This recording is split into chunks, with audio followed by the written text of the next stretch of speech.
Habakkuk, chapter 1. The burden which Habakkuk the prophet did see. O Lord, how long shall I cry, and thou wilt not hear? Even cry out unto thee of violence, and thou wilt not save. Why dost thou show me iniquity, and cause me to behold grievance? For spoiling and violence are before me, and there are that raise up strife and contention. Therefore the law is slacked, and judgment doth never go forth. For the wicked doth compass about the righteous. Therefore wrong judgment proceedeth. Behold ye among the heathen, and regard, and wonder marvelously. For I will work a work in your days, which ye will not believe, though it be told you. For lo, I raise up the Chaldeans, that bitter and hasty nation, which shall march through the breadth of the land to possess the dwelling places that are not theirs. They are terrible and dreadful. Their judgment and their dignity shall proceed of themselves. Their horses also are swifter than the leopards, and are more fierce than the evening wolves. And their horsemen shall spread themselves, and their horsemen shall come from far. They shall fly as the eagle that hasteth to eat. They shall come all for violence. Their faces shall sup up as the east wind, and they shall gather the captivity as the sand. And they shall scoff at the kings, and the princes shall be a scorn unto them. They shall deride every stronghold, for they shall heap dust and take it. Then shall his mind change, and he shall pass over and offend, imputing this his power unto his God. Art thou not from everlasting, O Lord my God, mine Holy One? We shall not die. O Lord, thou hast ordained them for judgment, and, O mighty God, thou hast established them for correction. Thou art of purer eyes than to behold evil, and canst not look on iniquity. Wherefore lookest thou upon them that deal treacherously, and holdest thy tongue, when the wicked devoureth the man that is more righteous than he? And makest men as the fishes of the sea, as the creeping things that have no ruler over them. They take up all of them with the angle. They catch them in their net, and gather them in their drag. Therefore they rejoice and are glad. Therefore they sacrifice unto their net, and burn incense unto their drag, because by them their portion is fat, and their meat plenteous. Shall they therefore empty their net, and not spare continually to slay the nations? Chapter 2. I will stand upon my watch, and set me upon the tower, and will watch to see what he will say unto me, and what I shall answer when I am reproved.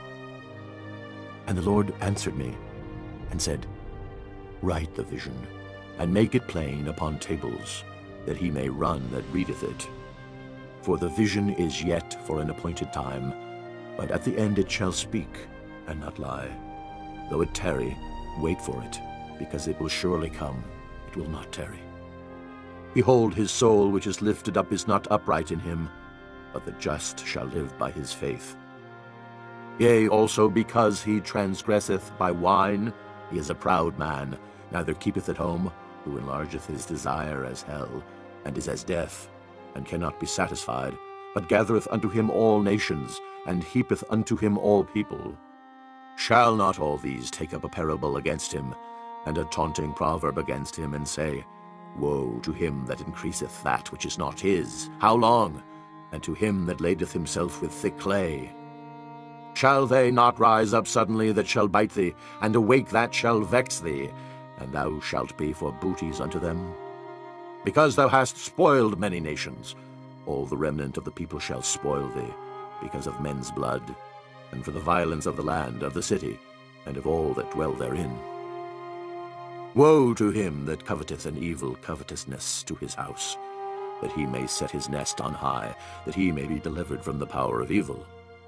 Thou hast consulted shame to thy house by cutting off many people, and hast sinned against thy soul. For the stone shall cry out of the wall, and the beam out of the timber shall answer it. Woe to him that buildeth a town with blood, and establisheth a city by iniquity. Behold, is it not of the Lord of hosts? The people shall labor in the very fire, and the people shall weary themselves for very vanity. For the earth shall be filled with the knowledge of the glory of the Lord, as the waters cover the sea. Woe unto him that giveth his neighbor drink, that puttest thy bottle to him, and makest him drunken also, that thou mayest look on their nakedness. Thou art filled with shame for glory. Drink thou also, and let thy foreskin be uncovered. The cup of the Lord's right hand shall be turned unto thee, and shameful spewing shall be on thy glory. For the violence of Lebanon shall cover thee, and the spoil of beasts, which made them afraid, because of men's blood, and for the violence of the land, of the city, and of all that dwell therein. What profiteth the graven image that the maker thereof hath graven it?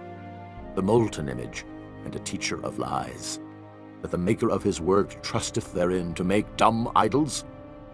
Woe unto him that saith to the wood, Awake! To the dumb stone, Arise, it shall teach. Behold, it is laid over with gold and silver, and there is no breath at all in the midst of it.